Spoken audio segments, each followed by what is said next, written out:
The Great Gatsby by F. Scott Fitzgerald. Chapter 6. About this time, an ambitious young reporter from New York arrived one morning at Gatsby's door and asked him if he had anything to say. "Anything to say about what?" inquired Gatsby politely. "Why, any statement to give out." It transpired after a confused 5 minutes that the man had heard Gatsby's name around his office, in a connection which he either wouldn't reveal or didn't fully understand. This was his day off, and with laudable initiative, he had hurried out to see. It was a random shot, and yet the reporter's instinct was right. Gatsby's notoriety, spread about by the hundreds who had accepted his hospitality and so become authorities on his past, had increased all summer until he fell just short of being news. Contemporary legends such as the underground pipeline to Canada attached themselves to him, and there was one persistent story that he didn't live in a house at all, but in a boat that looked like a house and was moved secretly up and down the Long Island shore. Just why these inventions were a source of satisfaction to James Gatz of North Dakota isn't easy to say. James Gatz, that was really, or at least legally, his name. He had changed it at the age of 17, and at the specific moment that witnessed the beginning of his career, when he saw Dan Cody's yacht drop anchor over the most insidious flat on Lake Superior. It was James Gatz who'd been loafing along the beach that afternoon in a torn green jersey and a pair of canvas pants, but it was also J. Gatsby who borrowed a rowboat, pulled out to the Tuolumne, and informed Cody that a wind might catch him and break him up in half an hour. I suppose he'd had the name ready for a long time, even then. His parents were shiftless and unsuccessful farm people.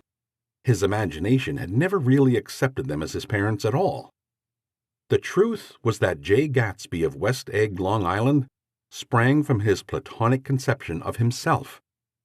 He was a son of God, a phrase which, if it means anything, means just that, and he must be about his father's business, the service of a vast, vulgar, and meretricious beauty. So he invented just the sort of J. Gatsby that a 17-year-old boy would be likely to invent, and to this conception he was faithful to the end. For over a year he'd been beating his way along the south shore of Lake Superior as a clam digger and a salmon fisher, or in any other capacity that brought him food and bed. His brown, hardening body lived naturally through the half-fierce, half-lazy work of the bracing days. He knew women early, and since they spoiled him, he became contemptuous of them, of young virgins because they were ignorant, of the others because they were hysterical about things which in his own overwhelming self-absorption he took for granted. But his heart was in a constant turbulent riot. The most grotesque and fantastic conceits haunted him in his bed at night. A universe of ineffable gaudiness spun itself out in his brain while the clock ticked on the washstand and the moon soaked with wet light his tangled clothes upon the floor. Each night he added to the pattern of his fancies, until drowsiness closed down upon some vivid scene with an oblivious embrace. For a while, these reveries provided an outlet for his imagination. They were a satisfactory hint of the unreality of reality, a promise that the rock of the world was founded securely on a fairy's wing. An instinct toward his future glory had led him some months before to the small Lutheran College of St. Olaf in South Minnesota. He stayed there 2 weeks, dismayed at the ferocious indifference to the drums of his destiny, to destiny itself, and despising the janitor's work with which he was to pay his way through. Then he drifted back to Lake Superior, and he was still searching for something to do on the day that Dan Cody's yacht dropped anchor in the shallows along shore. Cody was 50 years old then, a product of the Nevada silver fields, of the Yukon, of every rush for metal since '75. The transactions in Montana copper that made him many times a millionaire found him physically robust, but on the verge of soft-mindedness, and suspecting this, an infinite number of women tried to separate him from his money. The none too savory ramifications by which Ella Kay, the newspaper woman, played Madame de Maintenon to his weakness and sent him to sea in a yacht were common knowledge to the turgid subjournalism of 1902. He'd been coasting along all too hospitable shores for 5 years when he turned up as J. Gats's destiny in Little Girl Bay. To young Gats, resting on his oars and looking up at the railed deck, that yacht represented all the beauty and glamour in the world. I suppose he smiled at Cody. He had probably discovered that people liked him when he smiled. At any rate, Cody asked him a few questions. One of them elicited the brand new name, and found that he was quick and extravagantly ambitious. A few days later, he took him to Duluth and bought him a blue coat, 6 pairs of white duck trousers, and a yachting cap. And when the Tuolumne left for the West Indies and the Barbary Coast, Gatsby left too. He was employed in a vague personal capacity. While he remained with Cody, he was in turn steward, mate, skipper, secretary, and even jailer. For Dan Cody sober knew what lavish things Dan Cody drunk might soon be about, and he provided for such contingencies by reposing more and more trust in Gatsby.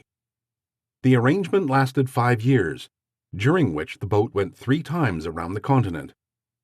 It might have lasted indefinitely, except for the fact that Ella Kay came on board one night in Boston, and a week later Dan Cody inhospitably died. I remember the portrait of him up in Gatsby's bedroom, a gray, florid man with a hard, empty face, the pioneer debauché, who during one phase of American life brought back to the eastern seaboard the savage violence of the frontier brothel and saloon. It was indirectly due to Cody that Gatsby drank so little. Sometimes in the course of gay parties, women used to rub champagne into his hair. For himself, he formed the habit of letting liquor alone. And it was from Cody that he inherited money, a legacy of $25,000. He didn't get it. He never understood the legal device that was used against him, but what remained of the millions went intact to Ella Kay. He was left with his singularly appropriate education. The vague contour of J. Gatsby had filled out to the substantiality of a man. He told me all this very much later, but I've put it down here with the idea of exploding those first wild rumors about his antecedents, which weren't even faintly true. Moreover, he told it to me at a time of confusion, when I had reached the point of believing everything and nothing about him. So I take advantage of this short halt, while Gatsby, so to speak, caught his breath, to clear this set of misconceptions away. It was a halt, too, in my association with his affairs. For several weeks I didn't see him or hear his voice on the phone. Mostly I was in New York, trotting around with Jordan, and trying to ingratiate myself with her senile aunt. But finally I went over to his house one Sunday afternoon. I hadn't been there 2 minutes when somebody brought Tom Buchanan in for a drink. I was startled, naturally, but the really surprising thing was that it hadn't happened before. They were a party of 3 on horseback, Tom and a man named Sloane, and a pretty woman in a brown riding habit, who'd been there previously. "I'm delighted to see you," said Gatsby, standing on his porch. "I'm delighted that you dropped in." As though they cared. "Sit right down, have a cigarette or a cigar." He walked around the room quickly, ringing bells.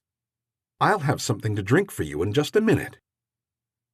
He was profoundly affected by the fact that Tom was there. But he would be uneasy anyhow until he had given them something, realizing in a vague way that that was all they came for. Mr. Sloane wanted nothing. A lemonade? No thanks. A little champagne? Nothing at all, thanks. I'm sorry. Did you have a nice ride? Very good roads around here. I suppose the automobiles, yeah.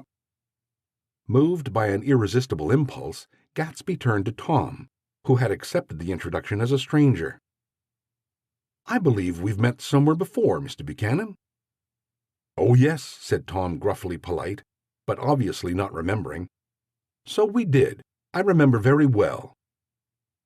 About 2 weeks ago. That's right. You were with Nick here.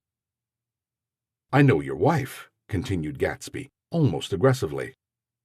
That's so. Tom turned to me. You live near here, Nick? Next door. That's so. Mr. Sloane didn't enter into the conversation, but lounged back haughtily in his chair. The woman said nothing either, until unexpectedly, after 2 highballs, she became cordial. We'll all come over to your next party, Mr. Gatsby, she suggested. What do you say? Certainly, I'd be delighted to have you. Be very nice, said Mr. Sloane without gratitude. Well, think ought to be starting home. Please don't hurry, Gatsby urged them. He had control of himself now, and he wanted to see more of Tom. Why don't you stay for supper? I wouldn't be surprised if some other people dropped in from New York. You come to supper with me, said the lady enthusiastically. Both of you. This included me. Mr. Sloane got to his feet. Come along, he said, but to her only. I mean it, she insisted. I'd love to have you. Lots of room. Gatsby looked at me questioningly. He wanted to go, and he didn't see that Mr. Sloane had determined he shouldn't. I'm afraid I won't be able to, I said. Well, you come, she urged, concentrating on Gatsby. Mr. Sloane murmured something close to her ear. We won't be late if we start now, she insisted aloud. I haven't got a horse, said Gatsby. I used to ride in the army, but I've never bought a horse. I'll have to follow you in my car. Excuse me for just a minute. The rest of us walked out on the porch, where Sloane and the lady began an impassioned conversation aside. My God, I believe that man's coming, said Tom. Doesn't he know she doesn't want him? She says she does want him. She has a big dinner party, and he won't know a soul there. He frowned. I wonder where in the devil he met Daisy. By God, I may be old-fashioned in my ideas, but women run around too much these days to suit me. They meet all kinds of crazy fish. Suddenly, Mr. Sloane and the lady walked down the steps and mounted their horses. Come on, said Mr. Sloane to Tom. We're late. We've got to go. And then to me, tell him we couldn't wait, will you? Tom and I shook hands. The rest of us exchanged a cool nod, and they trotted quickly down the drive, disappearing under the August foliage just as Gatsby, with hat and light overcoat in hand, came out the front door. Tom was evidently perturbed at Daisy's running around alone, for on the following Saturday night he came with her to Gatsby's party. Perhaps his presence gave the evening a peculiar quality of oppressiveness. It stands out in my memory from Gatsby's other parties that summer. There were the same people, or at least the same sort of people, the same confusion, the same profusion of champagne, the same many-colored, many-keyed commotion, but I felt an unpleasantness in the air, a pervading harshness that hadn't been there before. Or perhaps I had merely grown used to it, grown to accept West Egg as a world complete in itself, with its own standards and its own great figures, second to nothing because it had no consciousness of being so, and now I was looking at it again, through Daisy's eyes. It is invariably saddening to look through new eyes at things upon which you have expended your own powers of adjustment.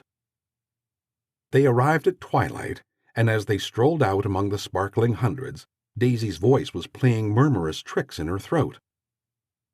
"These things excite me so," she whispered. "If you want to kiss me any time during the evening, Nick, just let me know, and I'll be glad to arrange it for you. Just mention my name, or present a green card. I'm giving out great look around," suggested Gatsby. "I'm looking around. I'm having a marvelous— You must see the faces of many people you've heard about." Tom's arrogant eyes roamed the crowd. "We don't go around very much," he said. "In fact, I was just thinking I don't know a soul here." "Perhaps you know that lady." Gatsby indicated a gorgeous, scarcely human orchid of a woman who sat in state under a white plum tree. Tom and Daisy stared, with that peculiarly unreal feeling that accompanies the recognition of a hitherto ghostly celebrity of the movies. "She's lovely," said Daisy. "The man bending over her is her director." He took them ceremoniously from group to group. "Mrs. Buchanan and Mr. Buchanan." After an instant hesitation, he added, "The polo player." "Oh, no," objected Tom quickly, "not me." But evidently the sound of it pleased Gatsby, for Tom remained the polo player for the rest of the evening. "I've never met so many celebrities," Daisy exclaimed. "I like that man. What's his name? With the sort of blue nose?" Gatsby identified him, adding that he was a small producer. "Well, I liked him anyhow." "I'd a little rather not be the polo player," said Tom pleasantly. "I'd rather look at all these famous people in oblivion." Daisy and Gatsby danced. I remember being surprised by his graceful conservative foxtrot. I had never seen him dance before. Then they sauntered over to my house and sat on the steps for half an hour, while at her request I remained watchfully in the garden. "In case there's a fire or a flood," she explained, "or any act of God." Tom appeared from this oblivion as we were sitting down to supper together. "Do you mind if I eat with some people over here?" he said. "A fellow's getting off some funny stuff." "Go ahead," answered Daisy genially. "And if you want to take down any addresses, here's my little gold pencil." She looked around after a moment and told me the girl was common but pretty, and I knew that except for the half hour she'd been alone with Gatsby, she wasn't having a good time. We were at a particularly tipsy table. That was my fault. Gatsby had been called to the phone, and I'd enjoyed these same people only 2 weeks before. But what had amused me then turned septic on the air now. "How do you feel, Miss Bedecker?" The girl addressed was trying unsuccessfully to slump against my shoulder. At this inquiry, she sat up and opened her eyes. "What?" A massive and lethargic woman, who'd been urging Daisy to play golf with her at the local club tomorrow, spoke in Miss Bedecker's defense. "Oh, she's all right now. When she's had 5 or 6 cocktails, she always starts screaming like that. I tell her she ought to leave it alone." "I do leave it alone," affirmed the accused hollowly. "We heard you yelling, so I said to Doc Civet here, 'There's somebody that needs your help, Doc.'" "She's much obliged, I'm sure," said another friend without gratitude. "But you got her dress all wet when you stuck her head in the pool." "Anything I hate is to get my head stuck in a pool," mumbled Miss Bedecker. "They almost drowned me once over in New Jersey." "Then you ought to leave it alone," countered Dr. Civet. "Speak for yourself," cried Miss Bedecker violently. "Your hand shakes. I wouldn't let you operate on me." It was like that. Almost the last thing I remember was standing with Daisy and watching the moving picture director and his star. They were still under the white plum tree, and their faces were touching except for a pale thin ray of moonlight between. It occurred to me that he'd been very slowly bending toward her all evening to attain this proximity, and even while I watched, I saw him stoop one ultimate degree and kiss at her cheek. "I like her," said Daisy. "I think she's lovely." But the rest offended her, and inarguably because it wasn't a gesture but an emotion. She was appalled by West Egg, this unprecedented place that Broadway had begotten upon a Long Island fishing village, appalled by its raw vigor that chafed under the old euphemisms, and by the too obtrusive fate that herded its inhabitants along a shortcut from nothing to nothing. She saw something awful in the very simplicity she failed to understand. I sat on the front steps with them while they waited for their car. It was dark here in front. Only the bright door sent 10 square feet of light volleying out into the soft black morning. Sometimes a shadow moved against the dressing-room blind above, gave way to another shadow, an indefinite procession of shadows that rouged and powdered in the invisible glass. "Who is this Gatsby, anyhow?" demanded Tom suddenly. "Some big bootlegger?" "Where'd you hear that?" I inquired.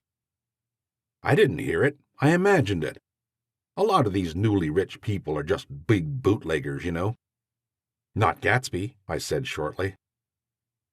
He was silent for a moment. The pebbles on the drive crunched under his feet. "Well, he certainly must have strained himself to get this menagerie together." A breeze stirred the gray haze of Daisy's fur collar. "At least they're more interesting than the people we know," she said with an effort. "You didn't look so interested." Well, I was. Tom laughed and turned to me. Did you notice Daisy's face when that girl asked her to put her under a cold shower? Daisy began to sing with the music in a husky, rhythmic whisper, bringing out a meaning in each word that it had never had before and would never have again. When the melody rose, her voice broke up sweetly, following it in a way contralto voices have, and each change tipped out a little of her warm human magic upon the air. Lots of people come who haven't been invited, she said suddenly. That girl hadn't been invited. They simply forced their way in, and he's too polite to object. I'd like to know who he is and what he does, insisted Tom, and I think I'll make a point of finding out. I can tell you right now, she answered. He owns some drugstores, a lot of drugstores. He built them up himself. A dilatory limousine came rolling up the drive. Good night, Nick, said Daisy. Her glance left me and sought the lighted top of the steps, where 3 o'clock in the morning, a neat, sad little waltz of that year, was drifting out the open door. After all, in this very casualness of Gatsby's party, there were romantic possibilities totally absent from her world. What was it up there in the song that seemed to be calling her back inside? What could happen now in the dim, incalculable hours? Perhaps some unbelievable guest would arrive, a person infinitely rare and to be marveled at, some authentically radiant young girl who, with one fresh glance at Gatsby, one moment of magical encounter, would blot out those 5 years of unwavering devotion. I stayed late that night. Gatsby asked me to wait until he was free, and I lingered in the garden until the inevitable swimming party had run up, chilled and exalted from the black beach, until the lights were extinguished in the guest rooms overhead. When he came down the steps at last, the tanned skin was drawn unusually tight on his face, and his eyes were bright and tired. She didn't like it, he said immediately. Of course she did. She didn't like it, he insisted. She didn't have a good time. He was silent, and I guessed at his unutterable depression. I feel far away from her, he said. It's hard to make her understand. You mean about the dance? The dance? He dismissed all the dances he had given with the snap of his fingers. Old sport, the dance is unimportant. He wanted nothing less of Daisy than that she should go to Tom and say, I never loved you. After she had obliterated 4 years with that sentence, they could decide upon the more practical measures to be taken. One of them was that, after she was free, they were to go back to Louisville and be married from her house, just as if it were 5 years ago. And she doesn't understand, he said. She used to be able to understand. We'd sit for hours. He broke off and began to walk up and down a desolate path of fruit rinds and discarded favors and crushed flowers. I wouldn't ask too much of her, I ventured. You can't repeat the past. Can't repeat the past? He cried incredulously. Why, of course you can.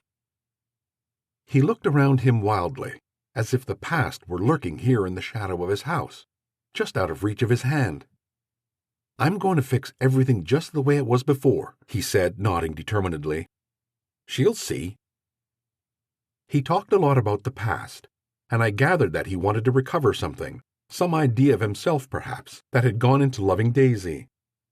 His life had been confused and disordered since then, but if he could once return to a certain starting place and go over it all slowly, he could find out what that thing was. One autumn night, 5 years before, they had been walking down the street when the leaves were falling, and they came to a place where there were no trees and the sidewalk was white with moonlight. They stopped here and turned toward each other. Now it was a cool night with that mysterious excitement in it, which comes at 2 changes of the year. The quiet lights in the houses were humming out into the darkness, and there was a stir and bustle among the stars. Out of the corner of his eye, Gatsby saw that the blocks of the sidewalk really formed a ladder and mounted to a secret place above the trees. He could climb to it, if he climbed alone, and once there, he could suck on the pap of life, gulp down the incomparable milk of wonder. His heart beat faster and faster as Daisy's white face came up to his own. He knew that when he kissed this girl, and forever wed his unutterable visions of her perishable breath, his mind would never romp again like the mind of God. So he waited, listening for a moment longer to the tuning fork that had been struck upon a star. Then he kissed her. At his lips' touch, she blossomed for him like a flower, and the incarnation was complete. Through all he said, even through his appalling sentimentality, I was reminded of something, an elusive rhythm, a fragment of lost words that I had heard somewhere a long time ago. For a moment, a phrase tried to take shape in my mouth, and my lips parted like a dumb man's, as though there was more struggling upon them than a wisp of startled air. But they made no sound, and what I had almost remembered was incommunicable forever.